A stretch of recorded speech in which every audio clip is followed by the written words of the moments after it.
ओम शांति।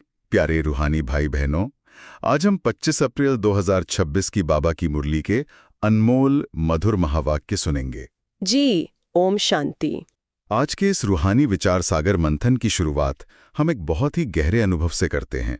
क्या कभी आपके साथ ऐसा हुआ है कि आप बहुत सारे लोगों के बीच बैठे हों, कोई उत्सव चल रहा हो, परिवार आसपास हो, लेकिन भीतर ही भीतर एक अजीब सी थकावट महसूस हो रही हो? ये बहुत ही सामान्य अनुभव है आज के समय में। बाहर सब कुछ भरा पूरा है, लेकिन अंदर एक खालीपन है। बिल्कुल, एक ऐसा गहरा अकेलापन लगता है जैसे हम किसी अनजाने पराये देश में भटक गए हैं।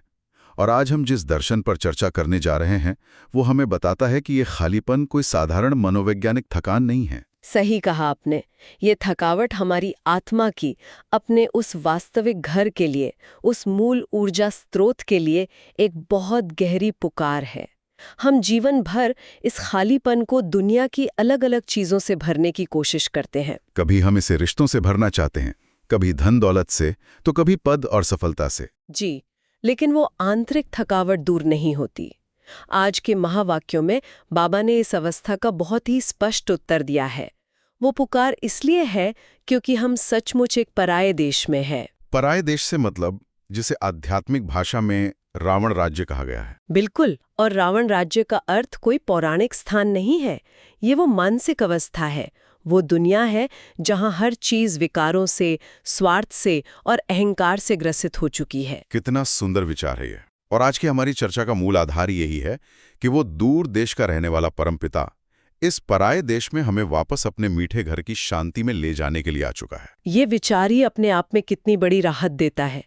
इस शोर शराबे वाली दुनिया में कोई ऐसा है जो सिर्फ हमारे लिए, हमारी थकान मिटाने के लिए आया है। ये बात मन को बहुत छूती है।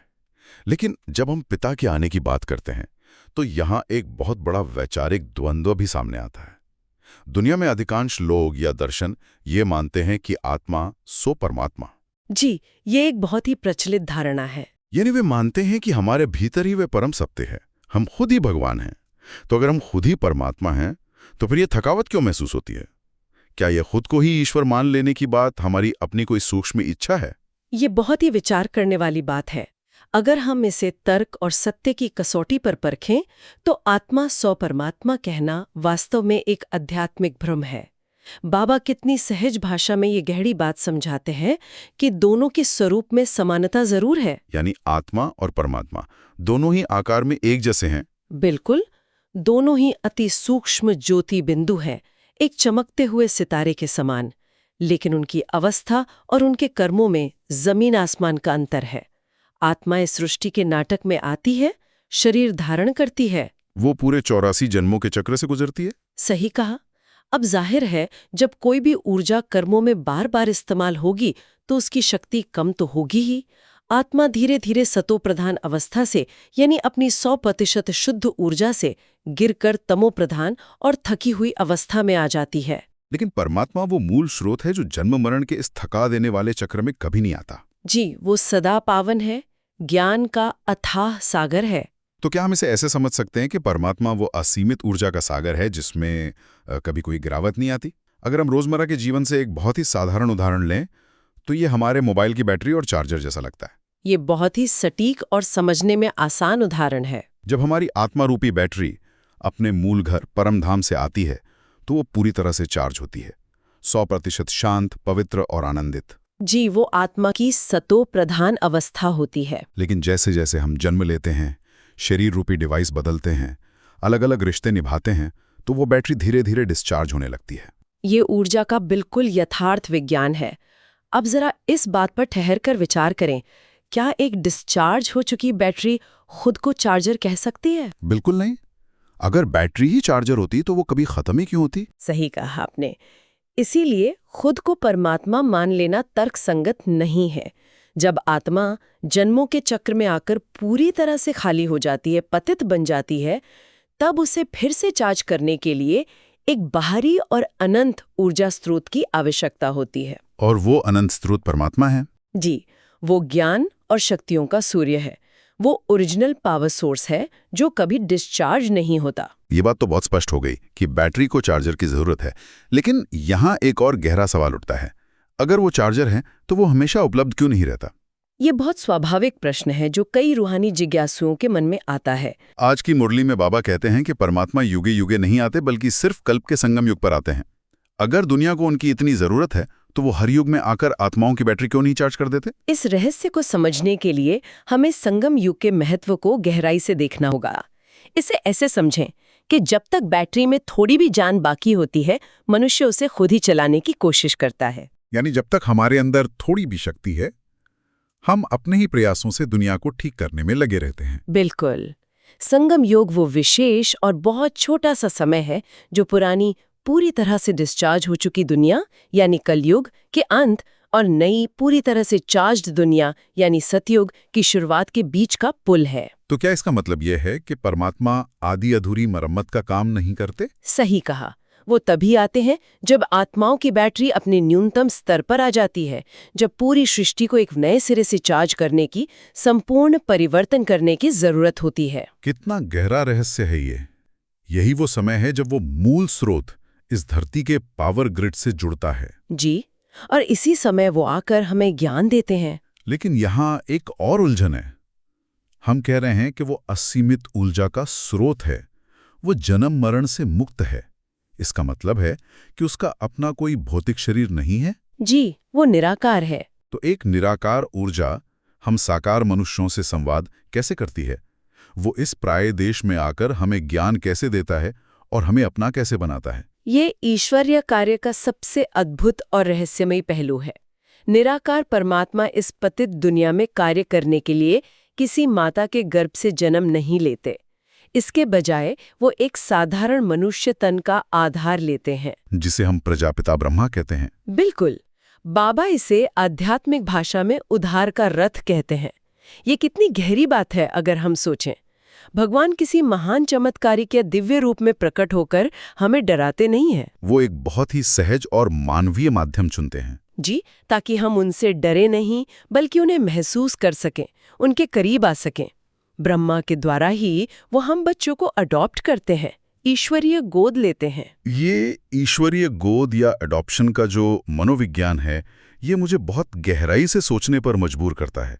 भगवान हमें ब्रह्मा के माध्यम से अपनी गोद में लेते हैं, लेकिन इस अडॉप्शन का हमारी सोच पर क्या असर होना चाहिए? इसका असर बहुत ही गहरा और परिवर्तनकारी होना चाहिए। दुनिया में तो जब कोई किसी बच्चे को गोद लेता है तो सिर्फ उसका नाम या परिवार बदलता है, लेकिन यहाँ तो जैसे हमारी पूरी पहचान, हमारा पूरा वजूद ही बदल जाता है। इससे हम सिर्फ एक पहचान का बदलना नहीं कह सकते, यह आत्मा का वास्तविक पुनर्जन्म है, जहां हम ब्रह्मण बनते हैं। यानी हमारी चेतना का स्तर ही बदल जाता है। बिल्कुल। लौकिक जीवन में भी देखिए, जब किसी अनाथ या बहुत ही साधारण बच्चे को कोई बहुत बड़ा राजा या सम्राट गोद ले लेता है, तो उस बच्चे की मानसिकता रातों रात कैसे बदल जाती है। उसके चलने, बोलने और सोचने के तरीके में एक शाही स्वाभिमान आ जाता है। जी, वो पुरानी गली मोहल्ले की छोटी छोटी बातों या झगड़ों से खुद को एकदम ऊपर महसूस करने लगता है। उसे याद रहता है कि मैं अब राजा का बच्चा हूँ। ये बहुत ही सुंदर तुलना है। जब आत्मा को ये स्मृति आती है कि मुझे स्वयं परमपिता परमात्मा ने अडॉप्ट किया है, तो हमारा जो रोजमर्रा का साधारणपन है वो स्वतः ही खत्म हो जाना चाहिए। सही कहा आपने। हमारा अबेलापन खत्म हो जाना चाहिए। हमारी बुद्धि उन छोटी छोटी लौकिक चिंताओं, ईर्ष्या या द्वेष से मुक्त हो जानी चाहिए। जब हम खुद को उस सर्वोच्च सत्ता का बच्चा मान रहे हैं, तो हमारे कर्म और हमारे विचार भी तो वैसे ही ऊंचे होने चाहिए। और यहीं से शुरू होती है ईश्वरीय गोद में आने के बाद की सबसे बड़ी जिम्मेदारी। जब आप भगवान के बच्चे बन जाते हैं, तो आपका सबसे बड़ा कर्तव्य क्या रह जाता है? शायद अपने पिता पर पूरा विश्वास रखना। बिल्कुल, अटूट निश्चय। जिन बच्चों को इस बात का गहरा और अडोल निश्चय होता है, वे आंख बंद करके बाबा की शीमत कर चलते हैं। उन्हें किसी और प्रमाण की आवश्यकता नहीं होती। मैं आपको यहाँ थोड़ा रोकना चाहूंगी। जी। आपने कहा आंख बंद करके चलना। जी। वर्तमान समय में, आज की इस तेज और प्रैक्टिकल दुनिया में, जहां हर चीज का हिसाब किताब फायदे और नुकसान पर टिका है, वहां आंख बंद करके किसी मत पर चलना बहुत मुश्किल नहीं लगता? ये डर दुनियावी नजरिए से स्वाभाविक लग सकता है। जब सामने लौकिक नुकसान दिख रहा हो, चाहे व्यापार में हो, परिवार के रिश्तों में हो या अपने मान सम्मान की बात हो, तो इंसान को घबराहट तो होगी ही। क्या ये आंख बंद करके चलना अपनी बुद्धि का इस्तेमाल ना करना नहीं है? यह शंका बहुत से लोगों को आती है, लेकिन यहीं पर आध्यात्मिकता का सबसे गहरा विज्ञान काम करता है। आज की मुरली में बाबा हमें याद दिलाते हैं कि बच्चों को कभी ये ख्याल आना ही नहीं चाहिए कि इसमें कुछ नुकसान हो जाएगा, क्योंकि पिता जिम्मेदार है। बिल्कुल, बाबा कहते हैं रिस्पॉन्सिबल बाप है। यह अपनी जिम्मेदारी से भागना नहीं है, बल्कि जिम्मेदारी के भारी बोझ से मुक्त होना है। इस बोझ वाले विचार को थोड़ा और समझते हैं। जब हम अपना काम सिर्फ अपनी सीमित बुद्धि से करते हैं तो हम परिणामों के डर का एक बहुत भारी बैग अपने कंधों पर उठाकर चल रहे होते हैं। हर वक्त एक घबराहट रहती है कि अगर कुछ गलत हो गया तो क्या होगा। ये भारी बैग वाला उदाहरण मन को बहुत गहराई से छूता है। अगर हम अपने आसपास देखें तो हम सभी अपनी अपनी जिंदगी में भविष्य की चिंताओं, दूसरों की उम्मीदों और असफलता के डर का एक बहुत भारी बैग लेकर हाँफ रहे हैं। जी, और इसी वजह से हम जल्दी थक जाते हैं। लेकिन जब हम ये मान लेते हैं कि मैं सिर्फ एक निमित्त हूँ, मैं सिर्फ एक उपकरण हूँ और कराने वाला वो सर्वशक्तिमान पिता है, तो हम उस भारी बैग को तुरंत उस रिस्पॉन्सिबल बाप के कंधों पर रख देते हैं। यानी हम कर्म करना नहीं छोड़ते, बल्कि कर्म करने की जो चिंता है उसे छोड़ देते हैं। सही कहा, हम कर्म पूरे शिद्दत और ईमानदारी से करते हैं, लेकिन उस कर्म के परिणाम की जो चिंता हमें अंदर से खोखला कर रही थी वो खत्म हो जाती है। जब पिता ने जिम्मेदारी ले ली है तो वो हमारे नुकसान को भी फायदे में बदलने की शक्ति रखता है। इस बात को अगर हम रोजमर्रा के व्यवहारिक जीवन में उतार कर देखें तो कई बार ऑफिस में या घर में हमें ऐसे फैसले लेने पड़ते हैं जहां हमारी खुद की समझ काम नहीं करती। जी, कई बार परिस्थितियां बहुत जटिल हो जाती हैं। तनाव इतना ज्यादा होता है कि रात की नींद उड़ जाती है। लेकिन अगर उस क्षण हम बस एक पल के लिए ठहरें और सोचें कि बाबा, ये आपका काम है, मैं सिर्फ आपकी दी हुई श्रीमत के अनुसार इसे कर रही हूं, बाकी परिणाम आपके हाथ में है, तो मन का वो तनाव कैसे भाप बनकर उड़ जाता है। ये निश्चय सचमुच हमारी अवस्था को अडोल और अचल बना देता है। यही वो अवस्था है जहां दुनिया की कोई भी परिस्थिति आपको भीतर से हिला नहीं सकती। लेकिन यहाँ एक और विचार करने वाली बात है। इतनी गहरी समझ होने के बावजूद हम बार बार उस भारी बैग को वापस अपने कंधों पर क्यों उठा लेते हैं? ये हम सबकी एक बहुत बड़ी कमजोरी है। हमारा ये अचल निश्चय बीच बीच में कमजोर क्यों पड़ने लगता है? आज के महावाक्यों में विशेष रूप से वरदान में इसके कारण को बहुत सूक्ष्मता से उजागर किया गया है। वो कारण है हमारी अपनी बुद्धि का अहंकार और हमारे सूक्ष्म बंधन। बुद्धि का अहंकार, ये शब्द आज के इस पढ़े लिखे और आधुनिक समाज पर पूरी तरह से सटीक बैठता है। जी, हम सबको लगता है कि हम बहुत समझदार हैं। हमें लगता है कि ईश्वर की बात तो अपनी जगह ठीक है, लेकिन जमाना बहुत खराब है, इसलिए इसमें थोड़ा अपना लौकिक दिमाग, अपना प्रैक्टिकल अप्रोच भी मिला लेना चाहिए। और यही वो बिंदु है जहां हम सबसे बड़ी गलती कर बैठते हैं। बाबा स्पष्ट रूप से कहते हैं कि स्वयं को समझदार समझकर श्रीमत के अंदर अपनी बुद्धि को मिक्स करना, यही बुद्धि का अभिमान है और यही हमारा सबसे बड़ा सूक्ष्म बंधन है। ये तो बिल्कुल वैसी बात हुई जैसे हम अपनी गाड़ी में नेविगेशन सिस्टम ऑन करते हैं। जीपीएस हमें सबसे सही और सुरक्षित रास्ता दिखा रहा होता है। जी, वो हमें मंजिल तक ले जाने के लिए ही है। लेकिन बीच रास्ते में हमारे अहंकार को लगता है कि नहीं, मुझे तो एक बेहतर शॉर्टकट पता है। हम उस परफेक्ट गाइडेंस में अपना अधूरा ज्ञान मिला देते हैं। और उसका नतीजा क्या होता है? हम घंटों ट्रैफिक में या किसी गलत गली में फंस जाते हैं। बिल्कुल, हम उस सर्वोच्च सत्ता की श्रीमत में भी अपनी मिलावट करने से बाज नहीं आते और फिर खुद ही उलझ जाते हैं। और इस मिलावट का एक और बहुत गहरा मनोवैज्ञानिक प्रभाव पड़ता है जिस पर हमें विचार करना चाहिए। जब हम खुद को बहुत समझदार मानने लगते हैं तो हम स्वाभाविक रूप से दूसरों की कमजोरियों पर ध्यान देने लगते हैं। यानी हम दूसरों को जज करने लगते हैं। सही कहा, हम एक जज की कुर्सी पर बैठ जाते हैं। ये इंसान ऐसा क्यों कर रहा है, ये गलत है, वो सही है।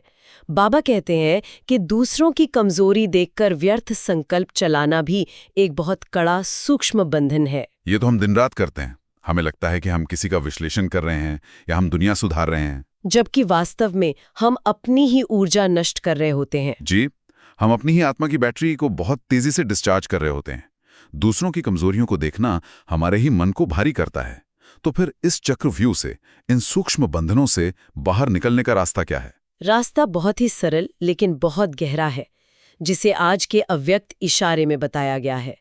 वो है मधुरता और नम्रता को धारण करना। मधुरता और नम्रता। जी, महान बनने के लिए किसी को झुकाना नहीं है, बल्कि स्वयं झुकना सीखना है।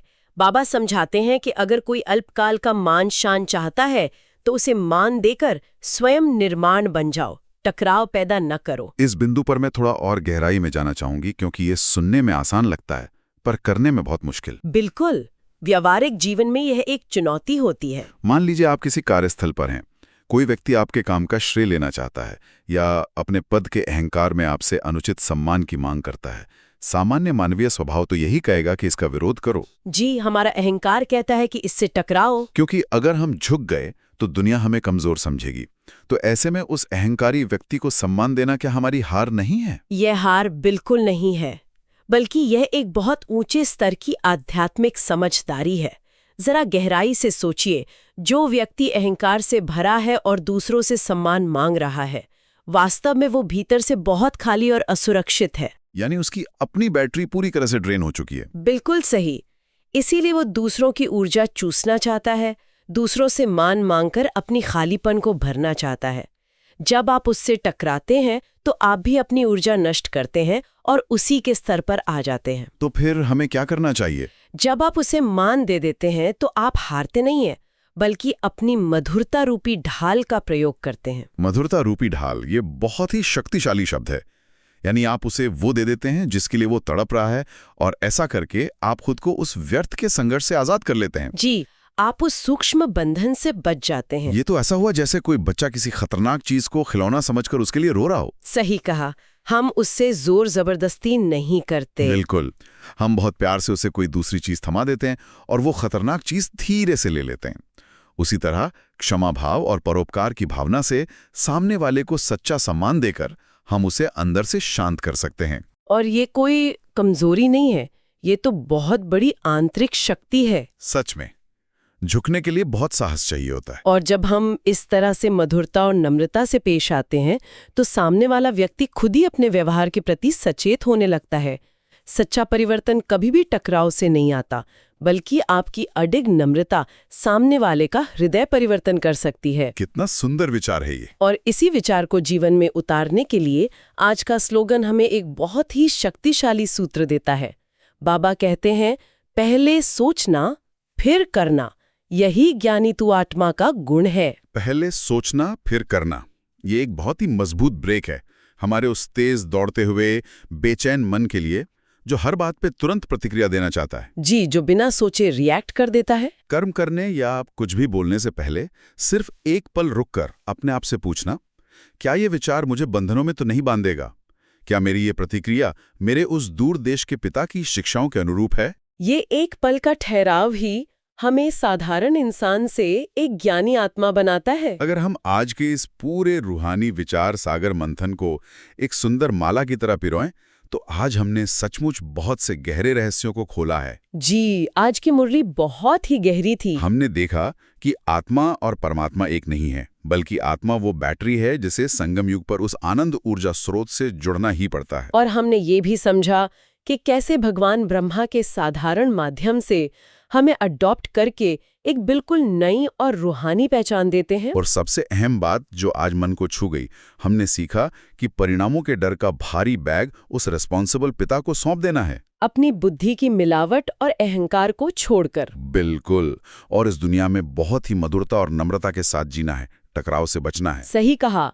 और आज दिन भर के लिए हम सभी श्रोता एक बहुत ही शांत और गहरा अभ्यास कर सकते हैं। जी, वो अभ्यास क्या होना चाहिए? आज के दिन जब भी आपको कोई निर्णय लेना पड़े या किसी ऐसे व्यक्ति से सामना हो जो टकराव पैदा कर रहा हो, तो तुरंत कोई प्रतिक्रिया न दें, बस एक पल के लिए रुकें। वो एक पल का ठहराव ले। जी, और सोचें, क्या मैं अपनी सीमित बुद्धि का प्रयोग करके इस परिस्थिति को और उलझा रहा हूं, या मैं अपने उस रिस्पॉन्सिबल बाप की श्रीमत के साये में हूं। अपनी मधुरता और नम्रता से आज किसी एक कड़वी परिस्थिति को शांत करने का अभ्यास करें। ये बहुत ही सुंदर और जीवन को बदलने वाला अभ्यास है। ये विश्वास रखना कि वो मीठा पिता हमारे साथ है, हमारी हर जिम्मेदारी उठाने के लिए तैयार है, हमें भीतर से असीम शांति से भर देता है। जी, और इसी शांति की हमें सबसे ज्यादा जरूरत है। इसी गहरे विश्वास, इसी हल्केपन और उस दूर देश के रहने वाले पिता की मीठी याद में समाते हुए आज के इस मंथन को हम यहीं विराम देते हैं। ओम शांति। ओम शांति।